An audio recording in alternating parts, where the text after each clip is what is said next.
Muy buenos días, muy buenas tardes, muy buenas noches. A la hora que nos estemos viendo y escuchando, gracias por estar visualizando este primer video de nuestra asignatura Perspectivas Norteamericanas de la Comunicación y el Entretenimiento, y entramos de lleno con algo que he titulado Las primeras investigaciones.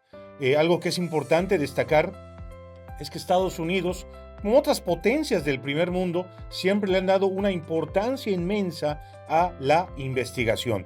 Y esto es algo que también se refleja en el caso de la comunicación con los autores, con algunos de los autores que vamos a ir revisando. Muy bien, comenzamos si les parece. ¿De qué vamos a hablar en este video? Bueno, primero hablar un poquito de qué es la sociedad de masas y cómo fue la aparición de los medios de comunicación. Número 2, ¿qué es la propaganda y cómo se diferencia de la publicidad? ¿Qué importancia tuvo? ¿Qué impacto tuvo? Es parte de lo que vamos a revisar.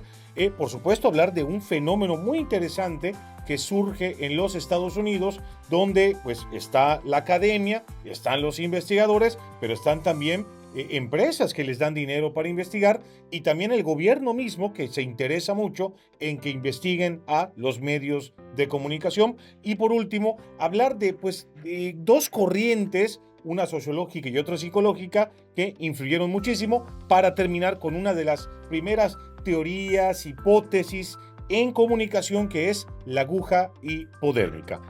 Vamos a continuar, si les parece, y brevemente aquí vamos a hablar de la sociedad de masas, que digamos que tiene varios rasgos importantes. Número 1, surge durante la Revolución Industrial, implicó un éxodo de las ciudades increíble. Con la Revolución Industrial aparece el consumo, pero también se dan campañas de educación y alfabetización que es importante considerar.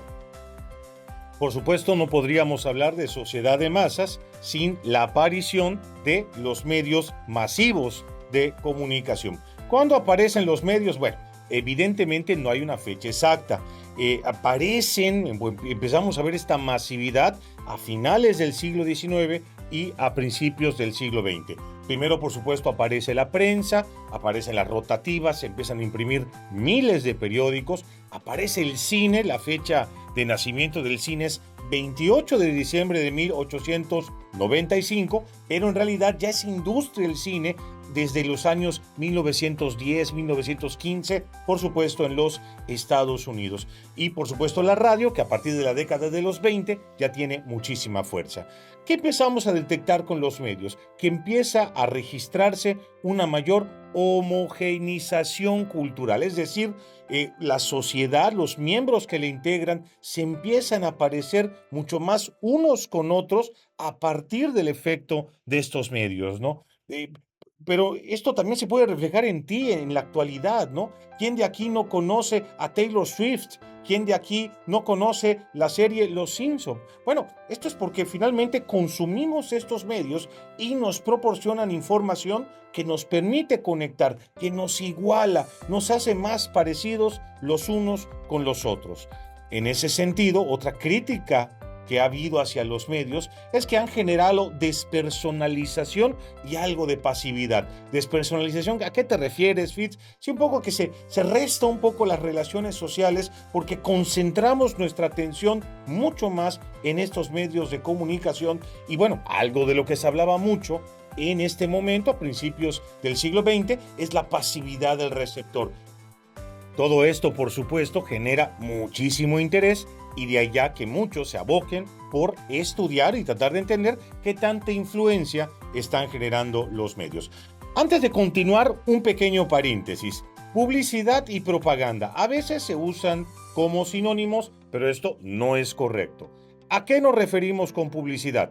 ¿Mensajes en los medios? Sí, televisión, radio, prensa, lo que tú quieras. Pero el punto con la publicidad es que siempre va a ofrecer o siempre quiere vender, quiere el dinero de alguien porque le va a vender un producto o un servicio. En ese sentido, la publicidad busca consumidores y está financiada por empresas, Coca-Cola, Apple, Oxxo, quien quieras. Ahora, propaganda, Fitz, ¿a qué te refieres con esto? ¿Son mensajes en los medios? Sí, en la tele, en la radio, en la prensa, donde tú quieras. Pero ya no estamos buscando vender un producto, sino que te adhieras que te convenzas de alguna idea política, alguna idea social, incluso alguna idea religiosa, ¿no?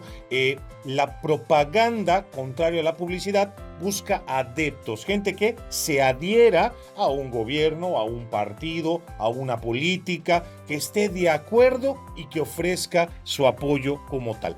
Correcto. ¿Y a qué viene todo esto, Fitz? Muy sencillo, que algo que impulsa mucho la investigación de comunicación es el uso de la propaganda en guerras mundiales. Los gobiernos, particularmente el de Estados Unidos, empieza a utilizar muchísima propaganda y quiere saber qué tanto influye en toda esta cuestión. ¿Para qué sirvió la propaganda? Aquí lo tenemos: reclutar soldados, buscar apoyo y financiamiento y también deshumanizar al enemigo. El asunto es que este interés en investigar a la propaganda y muchos otros aspectos de los medios lleva a este fenómeno llamado la investigación administrada. Hay una aparente influencia en los medios, las autoridades, la gente, los investigadores se interesan en ver qué tanto influyen los medios y claro, hay interés en investigarlos. Y aquí es donde viene la lana, patrocinios, tanto de empresas como del gobierno, para que los académicos de las universidades se pongan a investigar. Ojo, no eran comunicólogos, eran psicólogos, eran sociólogos, eran politólogos, pero por alguna u otra razón dicen, oigan, no hemos investigado suficientemente a estos medios de comunicación, a la prensa, a la radio, al cine, y tenemos que empezar a hacerlo. Y esto es a lo que se le llama la investigación administrada, que provoca el surgimiento de las primeras teorías.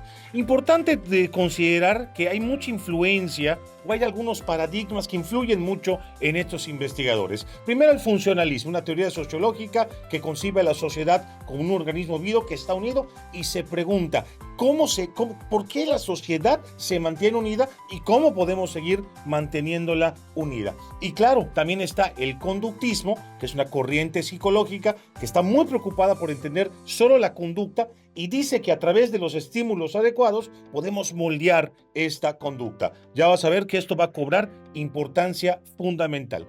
Y por último, tenemos esta teoría, la primera teoría o hipótesis, según el autor, la teoría de la aguja hipodérmica, que dice que los medios son todopoderosos en cuanto a sus efectos y que pueden persuadir a cualquiera. Y para ello, ojalá puedas investigar este emblemático caso llamado de la Guerra de los Mundos. Muchísimas gracias por tu atención. Saludos.